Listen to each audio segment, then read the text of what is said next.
Here we go, guys. I just got this '01 RM250. It was together. I should have videoed it, but it was complete. I mean, the bike's in great shape. You can see it's just dirty, but I mean, the radiators are straight. Everything's there, just a couple missing bolts. And it's got a basically brand new FMF pipe on it. There's just one little scuff here, not even a dent. Everything's there, just like I said, a couple missing bolts. Some interesting seat cover on it. Turbine core pipe. When I got it,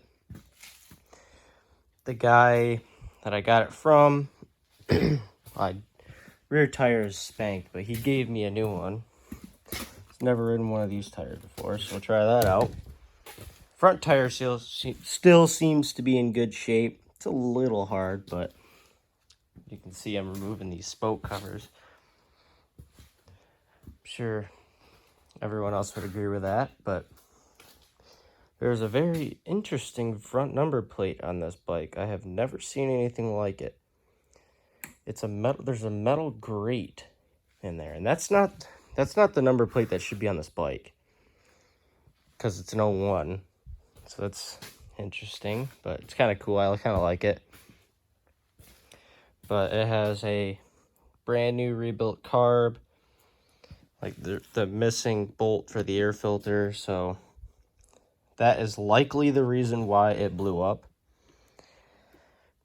But the guy had the carb rebuilt, went out, rode it, it blew up, and then it sat for like, I don't know, a couple weeks, and his buddy's a mechanic, so he had him tear it apart, and he tore it apart. This motor was complete when I got it. It was late last night. I got it home. We decided to tear into it just to see what we needed for it.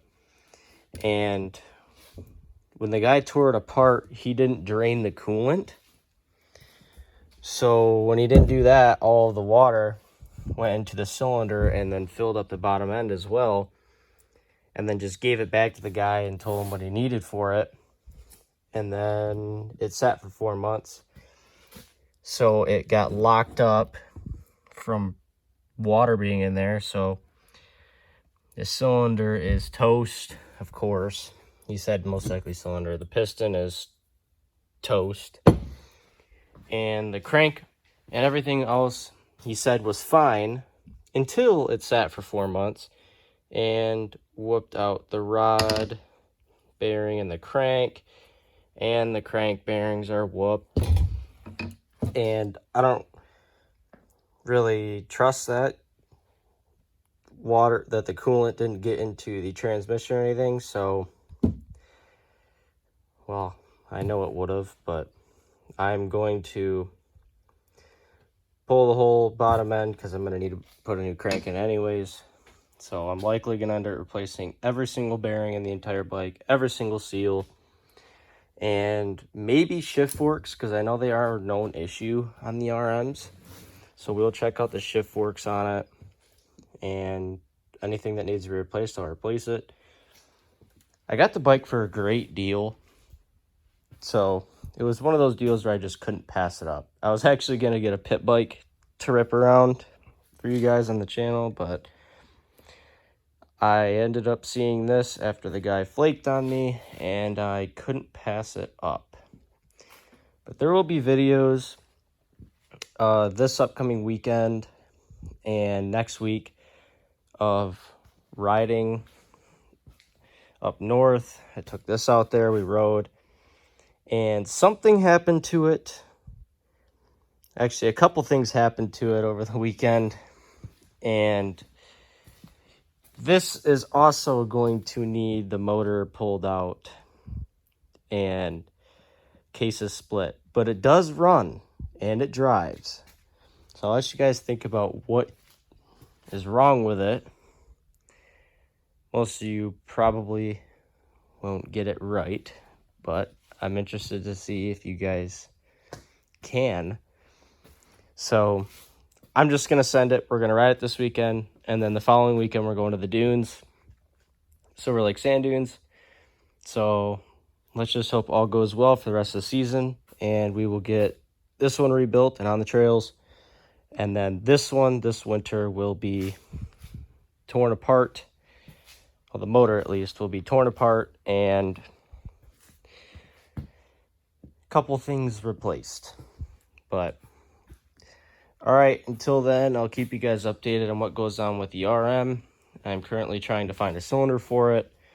I'm having a tough time. But I did find that I can get it sleeved. I can get the cylinder sleeved, but there is a chunk missing out of it here, as you can see.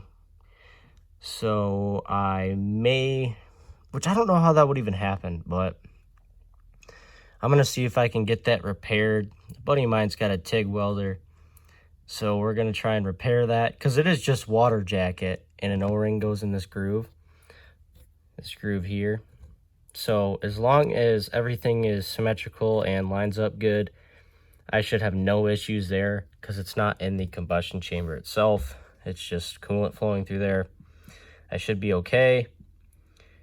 And yeah, put a new sleeve in it. I should be good to go. But now I gotta find a crank and basically every single bearing, because I literally cannot find a Rentrabbit kit for this bike. Not sure why, but I can't. But I'm working on it, and I'll keep you guys posted.